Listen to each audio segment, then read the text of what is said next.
In order to start our syllabus, first we will discuss what are the principles involved in classical mechanics. Okay. Then second thing is inadequacies in classical mechanics. Then overview we can use overview of the quantum mechanics and principles involved and outcomes. Okay. Now, you know, the classical mechanics, if you go point number 1, principles involved. Classical mechanics is based, classical mechanics is based mainly on three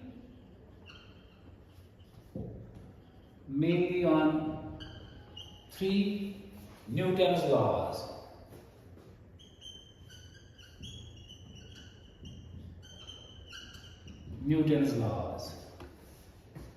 Okay, so we know that is law of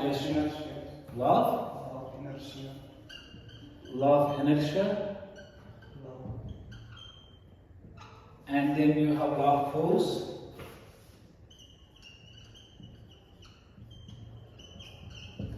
then you have law of action and reaction.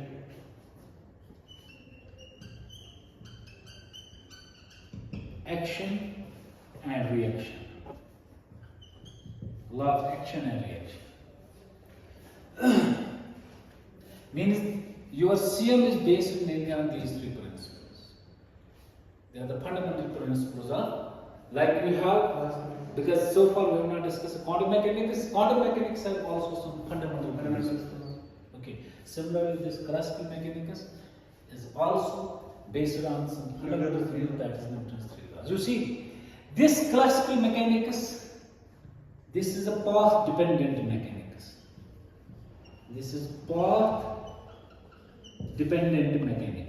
What does this mean, path dependent mechanics?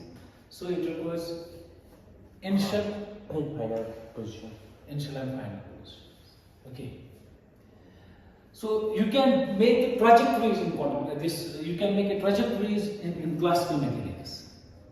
Trajectories in classical mechanics. What does that mean, trajectories? Actually, you can determine the position and momentum simultaneously. In classical mechanics, you can determine position and momentum simultaneously. You can determine these things simultaneously because they depend on the path. But when you go quantum mechanics, the situation becomes very complex.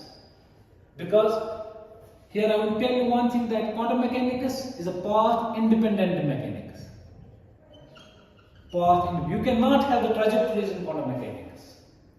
Why? Because you cannot measure position and momentum simultaneously in quantum mechanics.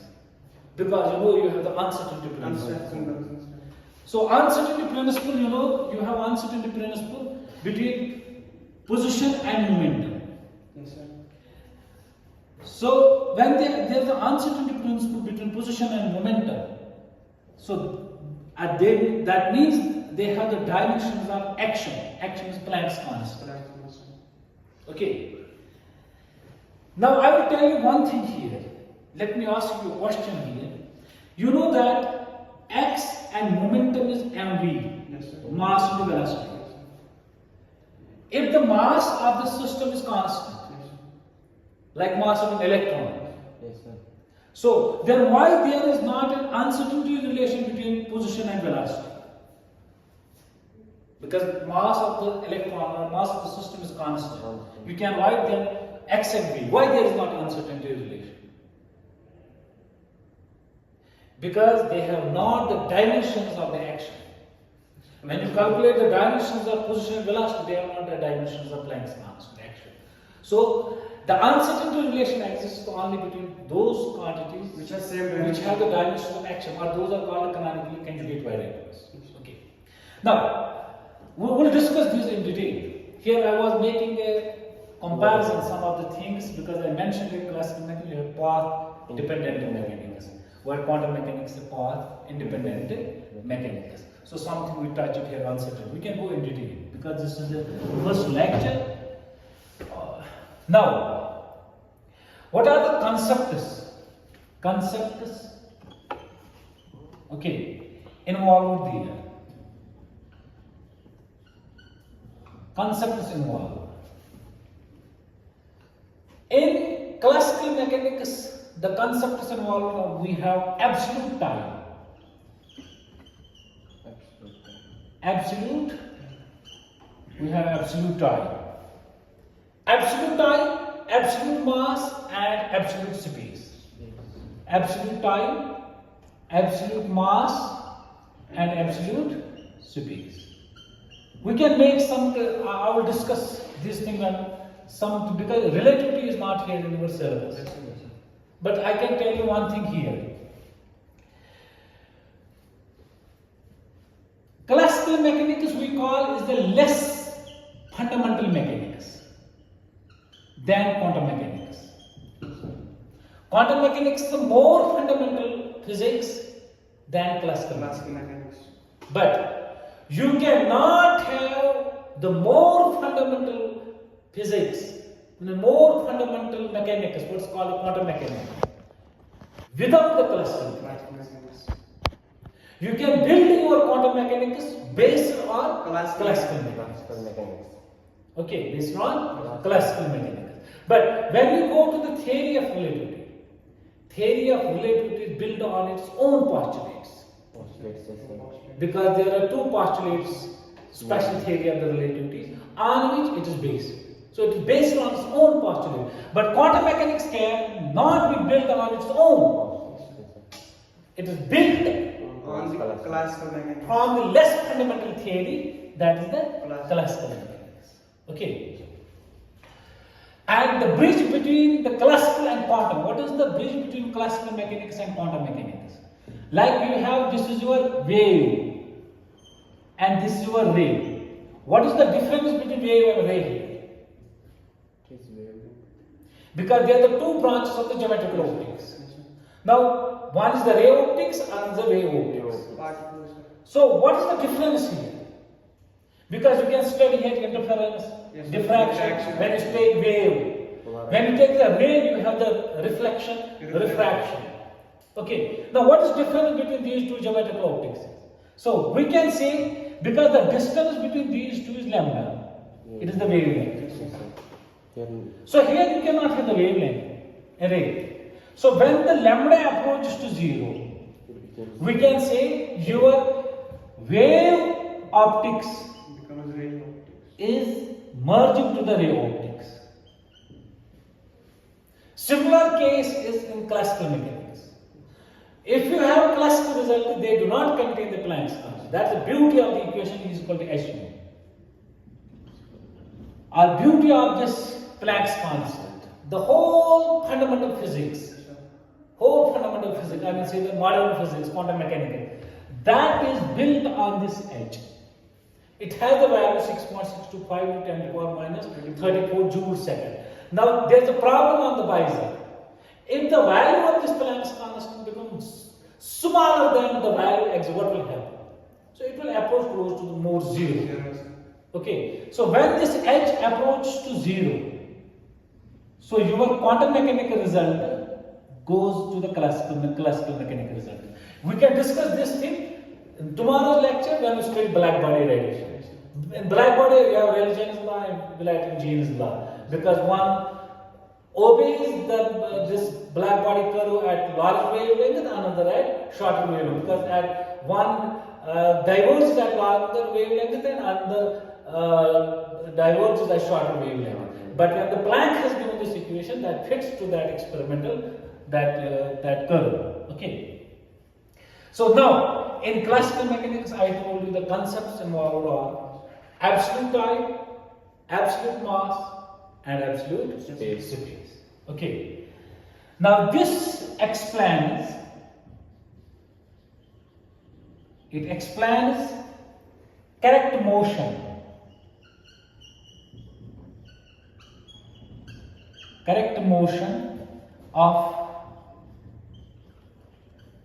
microscopic and microscopic bodies. Microscopic bodies Okay, moving with,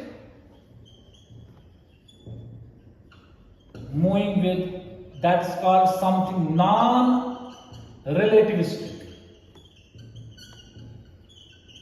Non-relativistic velocity speeds. That means when V is less than C, then you can apply these phenomena, whether microscopic or not, they can be explained with classical physics. But probably the condition is that it should be non-relativistic. V should be very, very strong. When it approaches close to the C, then you have to apply the special theory of relativity. Because there's a breakdown of this classical mechanics. It does not explain. Then you have to go to the special theory of the relativism. Okay.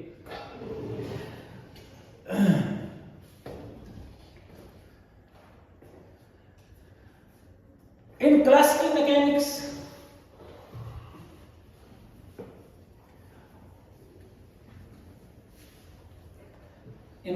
mechanics,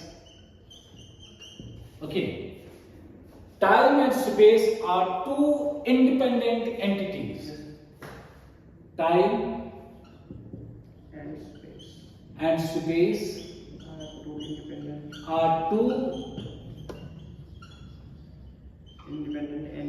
independent entities.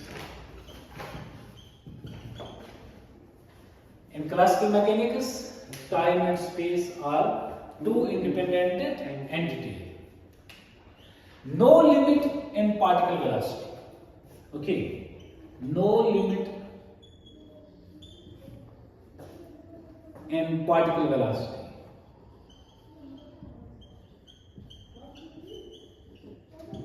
No limit in particle velocity. As I told you that there is no uncertainty in classical mechanics. There is no uncertainty. Okay, so that means we can make this argument like this: since everything is deterministic. Okay, since everything is deterministic. Everything is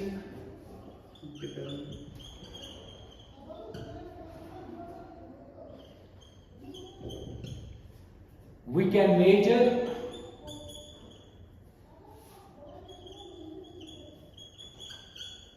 measure all quantities simultaneously.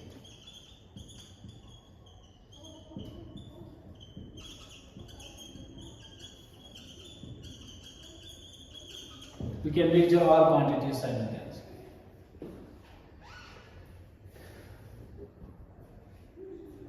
Now, one more thing is that the outcome of measurement. In quantum mechanics, we can have also measurement. But there the measurement means that the interaction of the, as I told you earlier, interaction of the classical object and quantum object and the aperture and this classical object. Like what Landau, there's a book by quantum mechanics by Landau and Lectures. Okay, it tells that it is an interaction between the classical object. Yeah. But this measurement plays a very fundamental role in the development of the quantum. Okay. So, since everything is deterministic, we can measure all quantities simultaneously. Okay. The outcome of all measurement. The outcome of all measurements are repeatable.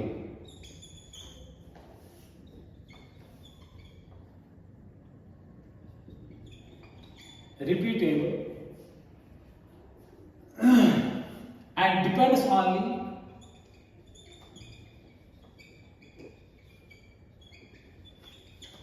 only on the accuracy of measuring device.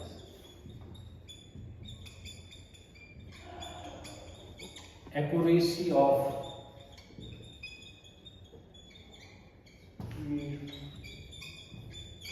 measuring device. Okay.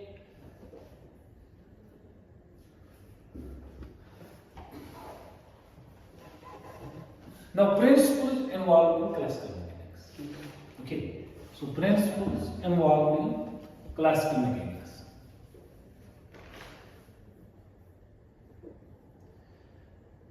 Now,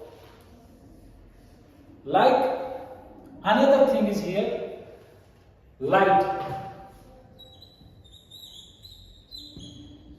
Read this Bible properly. Okay, light. I told you that there is a the arguments are made that light has a dual meaning. We can discuss this here, but I am just giving the overview. So that means they are waves or particles. So light, it means the wave And particles. or particles. We can discuss later on this in detail. But here we can make an argument, some overview, that light, your waves are particles. 1678. 1678 is an hygienist principle. Hygienism principle.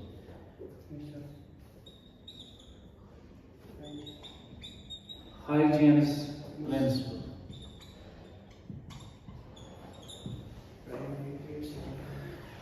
What it tells that every point on a primary wavefront,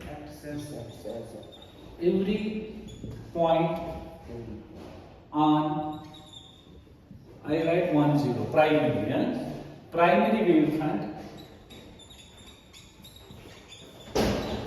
every point on primary wavefront, okay, serves as a source,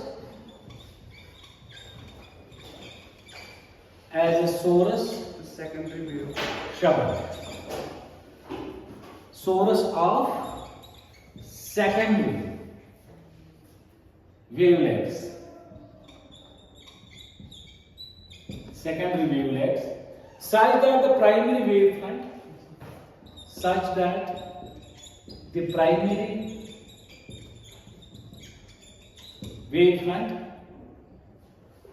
at some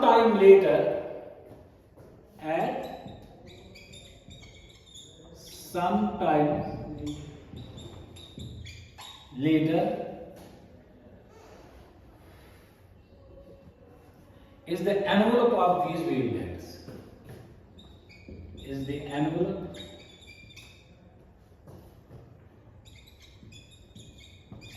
of these wavelets. Now there is, after 1671, Huygens made this argument. Then in 1704, Newton's principle, that's called a Newton's corpuscular theory. Newton's principle. As you can see, corpuscular theory. We know that light travels always the path along which it is the minimum. So it takes light travels in a straight line. Okay, so we can due to the fact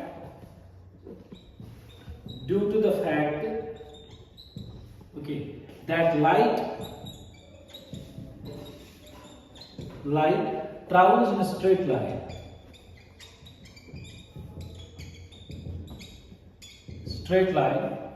According to classical physics, classical mechanics or classical physics,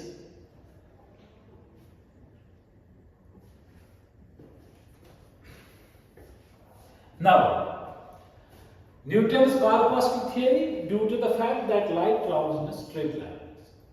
So according to classical physics, that when you send a signal, It always does this distance. it always travels the straight path. This was called Fermat's principle. Fermat's principle, that it travels in a straight line. Okay. Now after this discovery, because I am trying to Classical. take you from the depth of what classical mechanics was developed. to the point Quantum. on its peak, and then how Quantum. the quantum mechanics start. Okay, so then 1801, we started from 1678, 1704, then 1801. There is one scientist that is called Thomas Young. Thomas Young.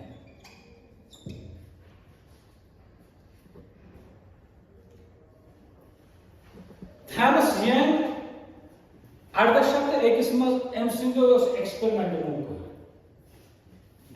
double slit experiment वगैरह तो वो उनके light produces constructive and destructive interferences that explain the Newton rings. ठीक है जी वो basically क्या है इंसान स्लिप नहीं हुआ यपर ट्राउ लाइट कुछ सोर्स में यपर ट्राउ सोर्स में you get superactivities corners. Superactivities corners. Agar wavelength is half integral multiples, then you have the destructive. If it is integral multiples of this wavelength, then you have constructive interference. We'll discuss it because you can read Bison properly. Okay. Thomas Young. Now, I told wave theory. Wave theory and there are the two branches of the geometrical optics. Particle theory and wave theory. Okay. So use wave theory of light to produce constructive interference and destructive interference. These two explain the Newton rings.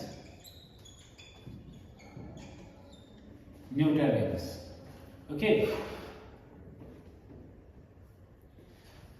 Then another thing, what happens in 1816, that's called polarization.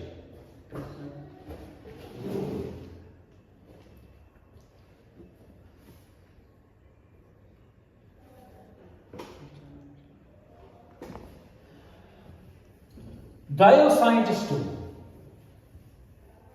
Yet is one polarization. What concept of polarization? Polarization. Ardashakta Shuda. Ek scientist was now Argo.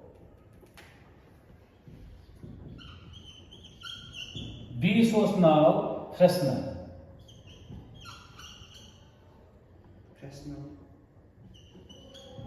Omodiosign. तुम क्या को investigate the interference, investigate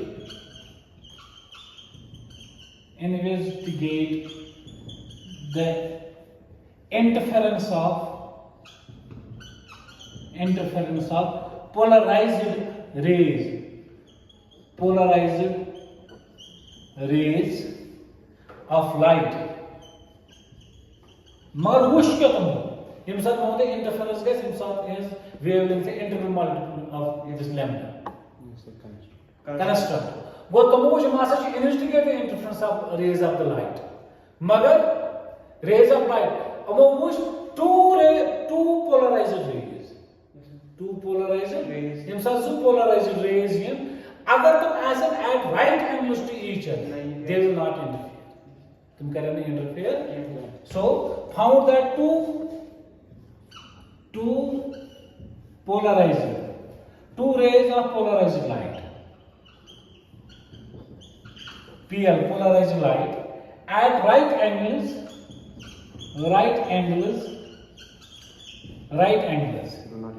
to each other do not interfere. Okay. Now another thing is there, what's called diffraction. Okay, this diffraction phenomenon is 1818. From 1816 was interference, then polarization interference, then 1880 is diffraction. So you have this diffraction.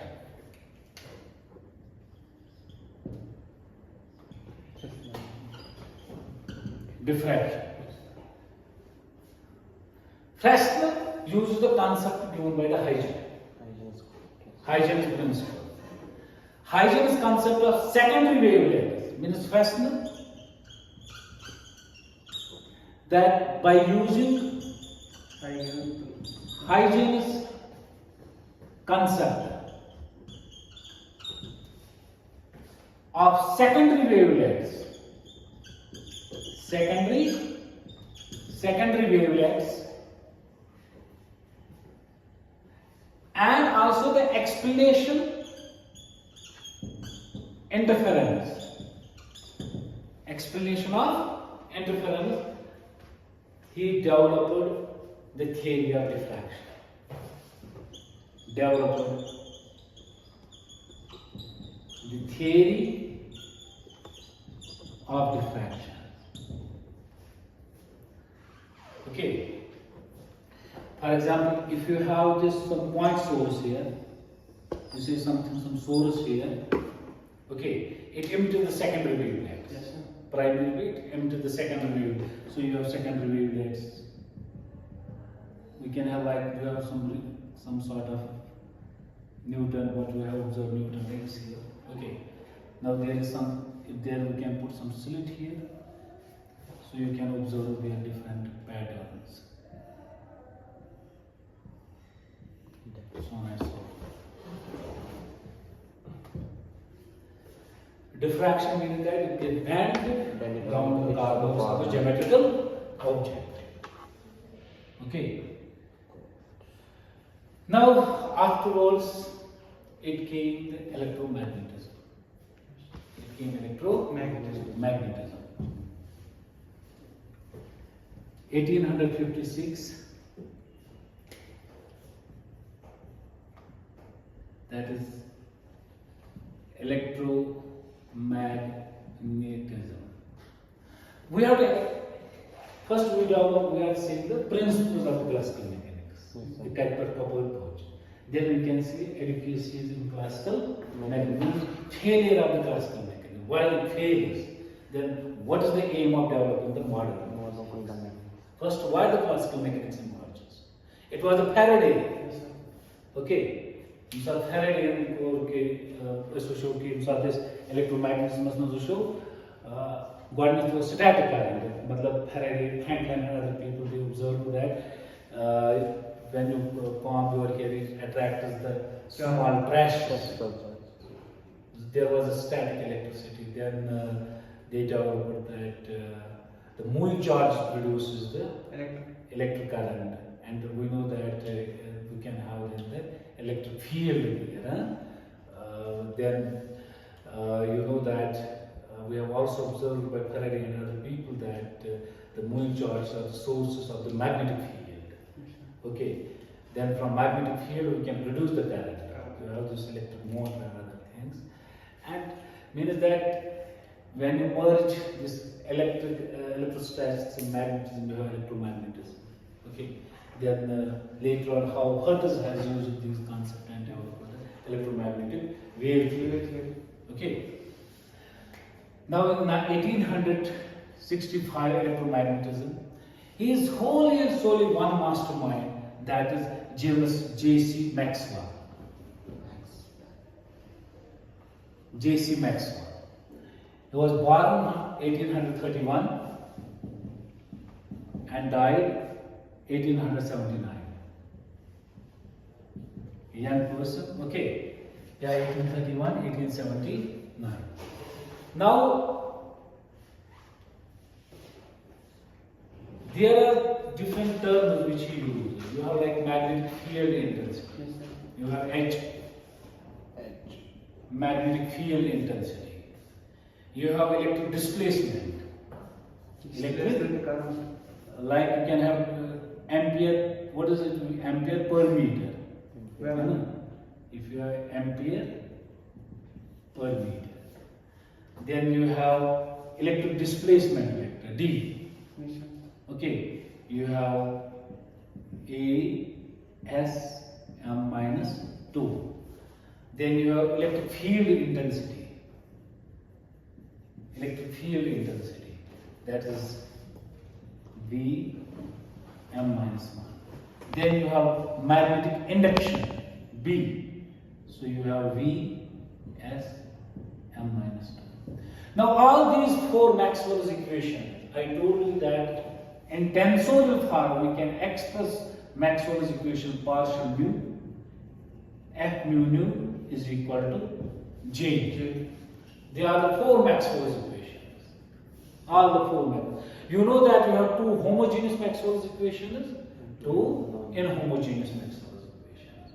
Okay. Now, these Maxwell's equations, they are the development for your this electromagnetism. As you have in your last semester, second semester, you have in detail gone through the electromagnetic theory, electrostatics, magnetism, then electromagnetism, okay, then electromagnetic wave theory, then reflection, refraction, and electromagnetism. All those things we have gone through. How this Hertz has developed the electromagnetic wave theory, like your pointing theorem, electromagnetic waves, and all these things we have gone through. Now, this was how classical mechanics was evolved from time to time. Some were you have given you because it's a very huge thing. But something I have some highlights I have showed here how this classical mechanics, its principles have evolved from time to time. Okay. Now, the failures we can say is where our syllabus starts. The point is that inadequacies in classical mechanics.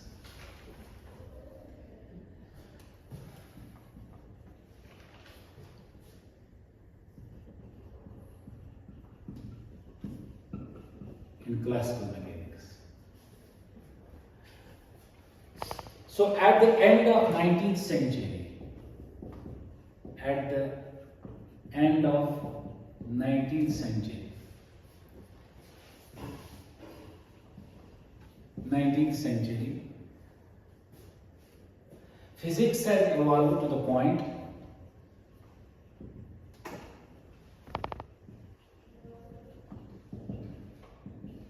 physics has evolved to the point at which classical mechanics was well established. Classical mechanics was well established.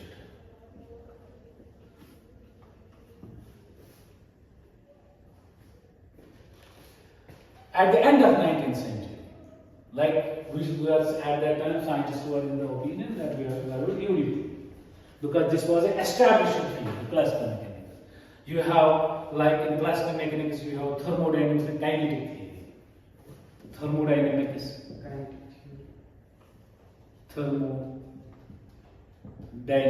and kinetic theory.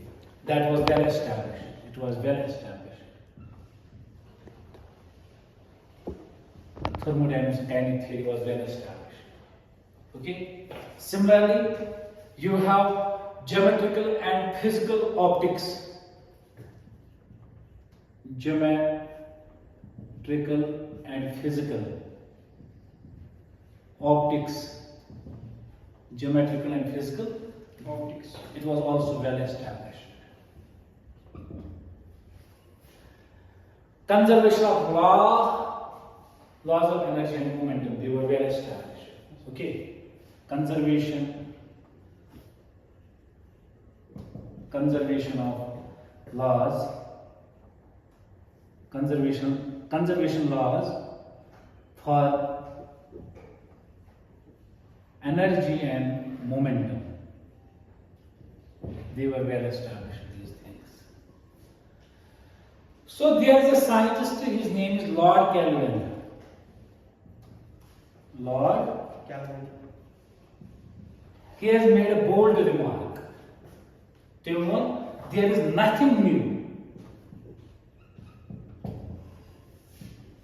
Nothing new to be discovered in physics.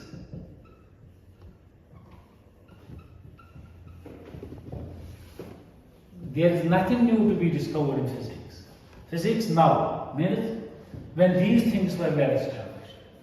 He said there is nothing new to be discovered in physics now. Okay? All that remains is all that remains is more and more precise measurement.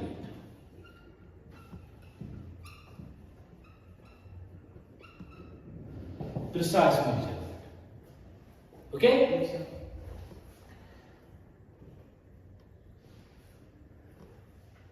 But this statement is before the development of relativity. This statement was before the development of relativity and quantum mechanics.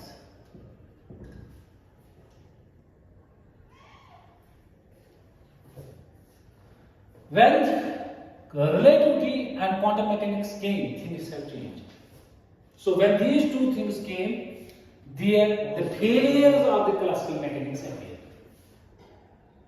Then theory of relativity and quantum mechanics emerged. Okay, the scientists have developed, and Albert Einstein has developed theory of relativity. And de Broglie, Planck, Schrödinger, and all these great scientists, when they have developed the quantum mechanics. Then we came in the conclusion that the classical mechanics is an incomplete theory. It is a fundamental theory, but we can say it's a less fundamental theory. And there we can make some more fundamental theory, but that fundamental theory is based on this theory. Like what Kelvin has made discovered, there is nothing to be discovered in physics now. All that is more and more precise measurement. This precise measurement, he has also used the term precise measurement. That precise measurement leads to the two branches of the physics. That is theory of relativity And quantum mechanics. Now, what are those? I will just highlight some of the failures of the classical mechanics. Then tomorrow we can go to the black body system. Huh?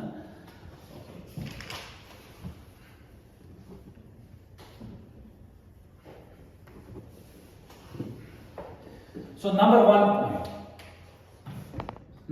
point for it is, it does not hold good. It does not hold good for atomic dimensions. Atomic dimensions. Means classical mechanics does not hold good for atomic dimensions. Meaning non-relative, even there is a non-relativistic speed. Non-relativistic speed. You have it means like electron, proton, neutron, etc. Okay. Also, this theory could not explain the stability of the atom. CM could not explain the stability of the atom. Stability of the atom. You see, as per this theory, classical mechanics, classical electrodynamics, this was nucleus. It contains protons and electron is revolving around it. So, as per this theory, when the electron revolves around in this orbit, they emit radiation. When they emit radiation, they lose the energy. And that means it's spirals. And should finally fall into the nucleus. This is as per the classical theory. But that does not happen. When you study the Bohr's theory, it does not happen. When Bohr has given his theory based on the modern physics, it does not electron revolve around the nucleus, but it does not fall into the nucleus.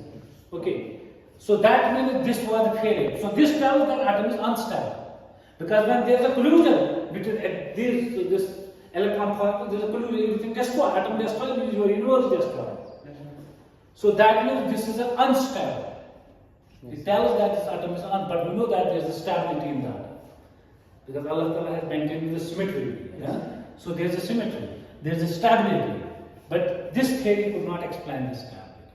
So it fails to explain this stability of it. Okay. Another point is that there are sometimes these examiners ask what are the inadequacies in the classical mechanics.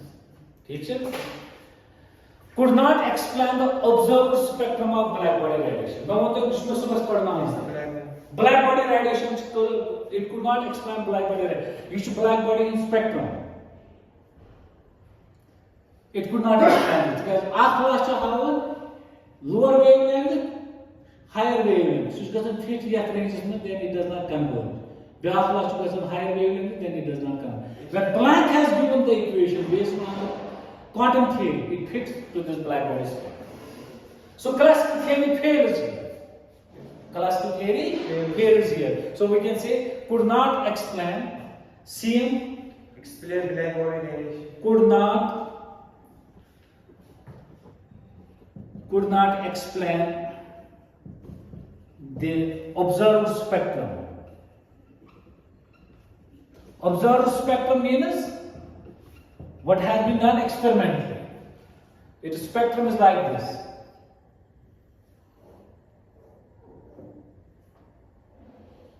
It could not explain the spectrum. Okay.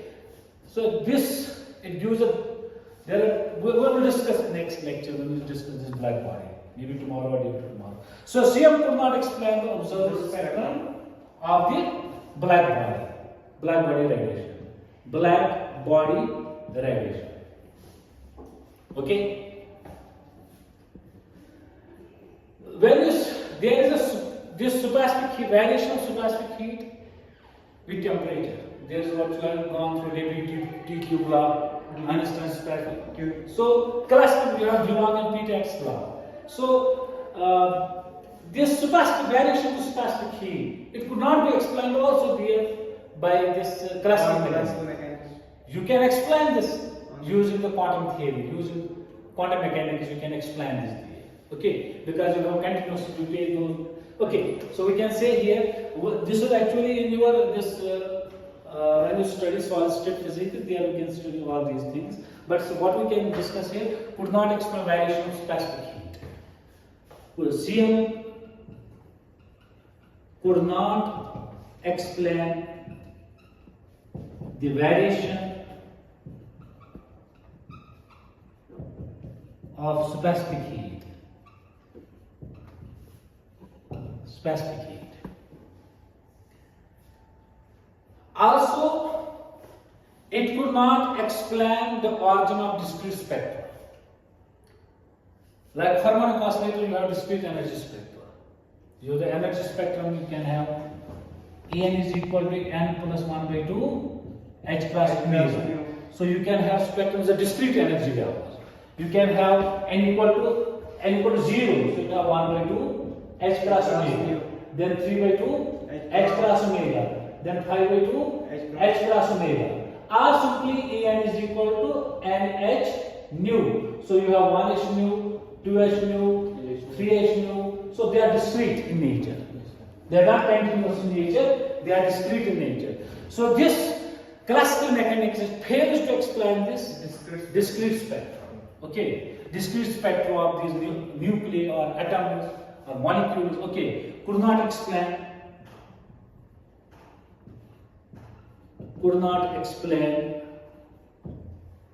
the origin of discrete spectra.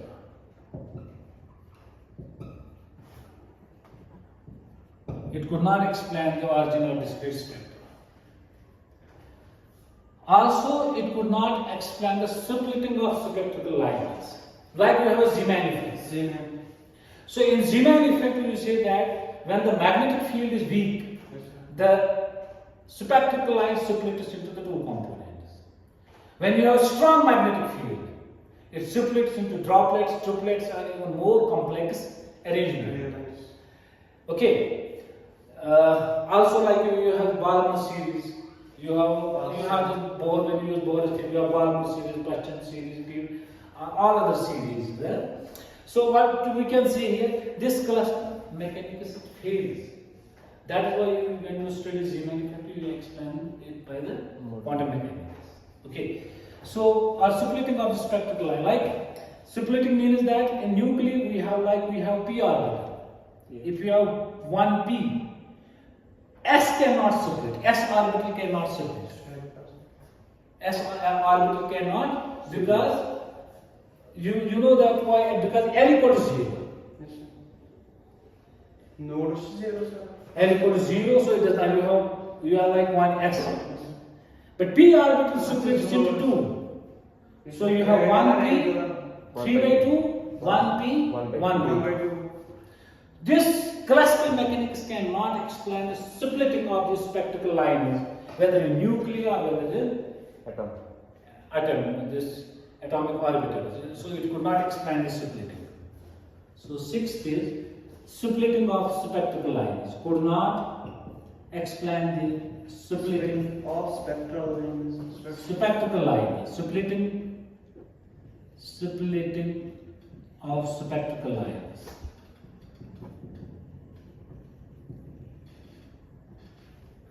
Okay.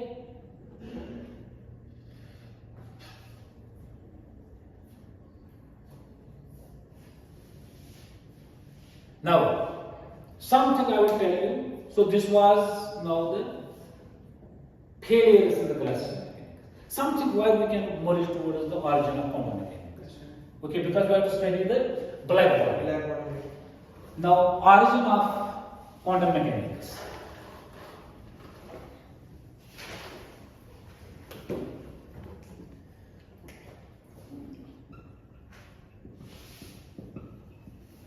Quantum mechanics. Classical mechanics does not give any pointers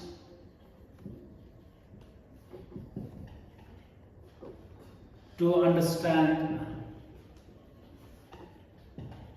quantum world.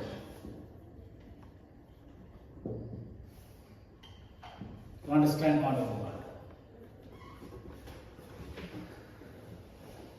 So this become a challenge to the young minds that are like Schrodinger, Planck, Dirac, all these young minds. It becomes that time a challenge to understand how the quantum world works. Because this does not give any pointers towards the quantum world. Okay.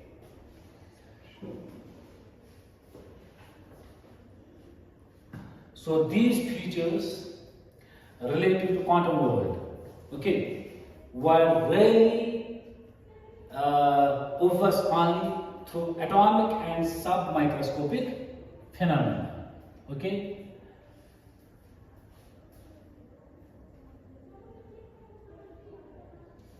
So that means, does quantum mechanics, this quantum mechanics holds good for microscopic world?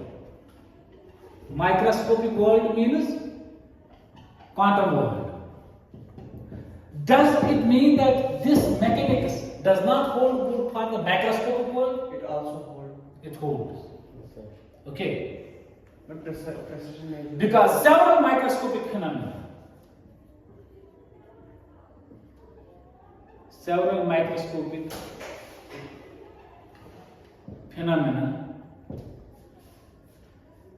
like I can think like ferromagnetism.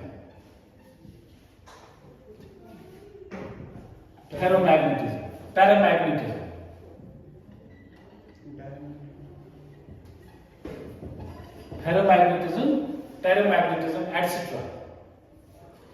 In liquids, right away. Okay. These can be explained By quantum mechanics. CM.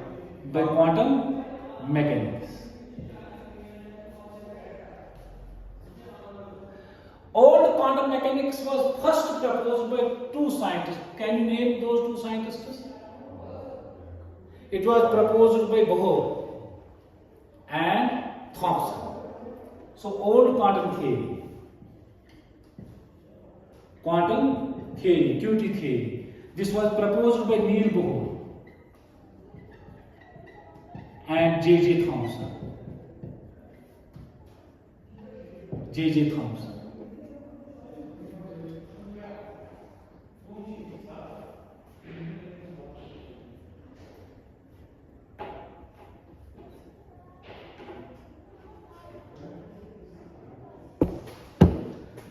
Basic, Einstein was disturbed with this old quantum theory.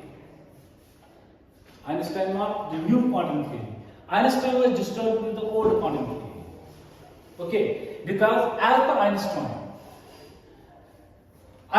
what he say about this old quantum theory? Einstein found that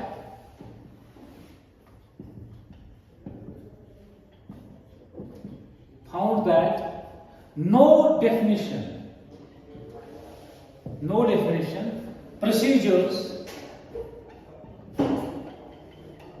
procedures and laws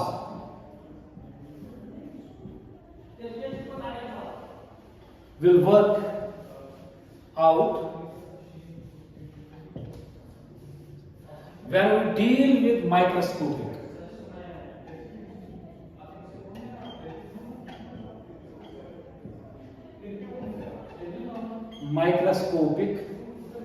and subatomic particles.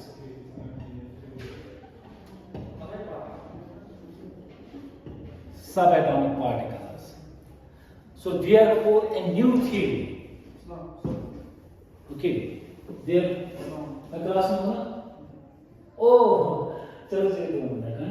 therefore a new theory. Wait, is my student at PG student. Therefore, a new theory for dealing with submicroscopic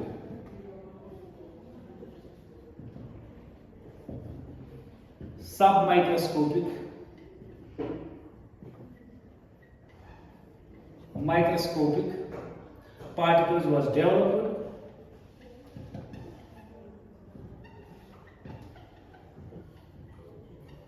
Microscopic part was developed, and we call now as a quantum. This theory we call now as a quantum mechanics. This theory we call as a quantum mechanics. Now there are two masterminds behind this quantum mechanics, development of the quantum mechanics. We can call they were the primary architecture of the quantum mechanics. Those were Heisenberg. W. Heisenberg.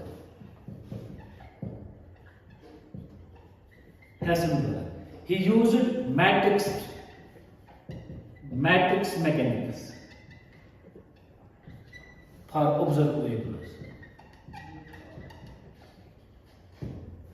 And another is Schrodinger.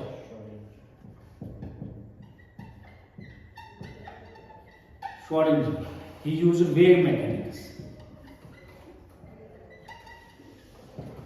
for wave function and probability. Wave function and probability.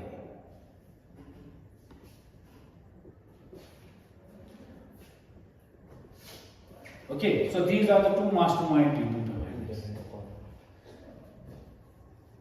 Now, I will conclude here that after reaching here, there is something called dual nature. जो मैंने आपको पहले life में कुछ बोला था, wave and particles, ठीक है ना?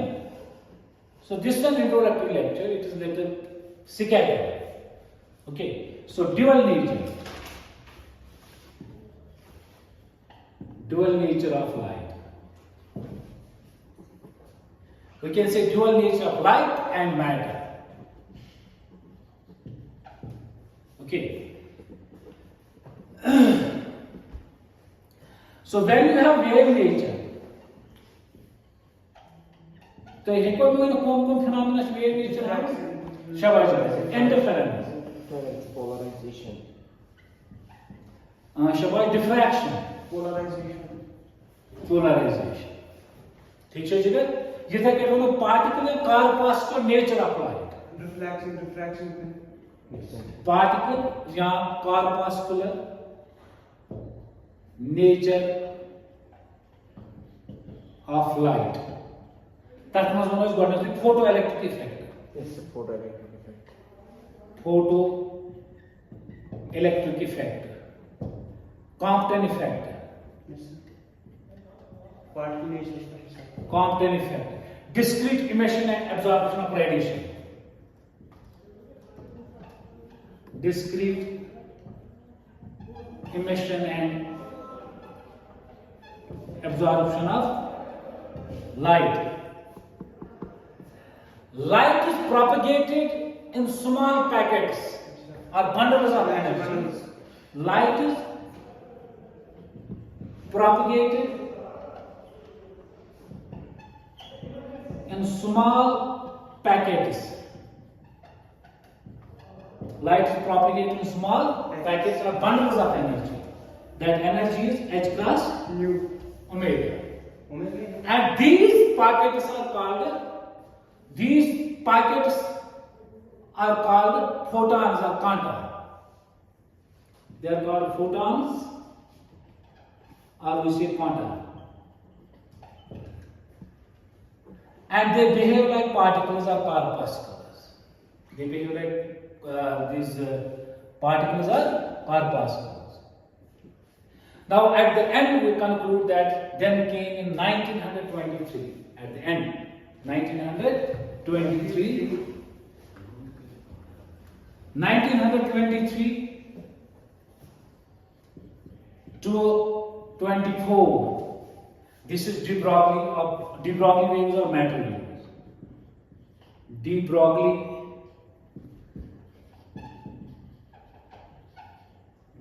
waves are matter waves. De Broglie waves are matter waves. Okay?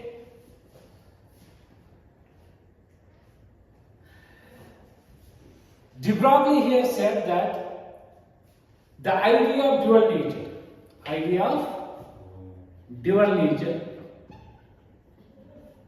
यहाँ से हम इस extend करें to all subatomic particles, extend to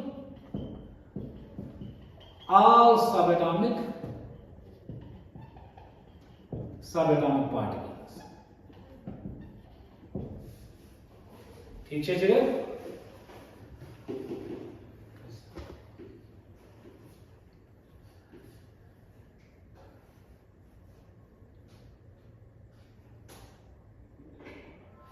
And de Broglie has given the equation lambda is equal to h by d for all these matter waves, or we can see lambda is equal to h by m of v. Okay, so there are some experiments which are based on the classical mechanics. Maybe we can discuss them next time. You have Young's double slit experiment. Young's double slit experiment, some experimental, okay, based on the principles of the classical mechanics. You have, then we can have Deussen and Germer experiment. We have to study this, Deussen and Germer experiment. Then you have G.P. Thompson's experiment.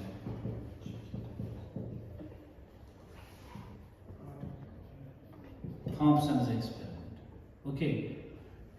Then photoelectric experiment. How this works.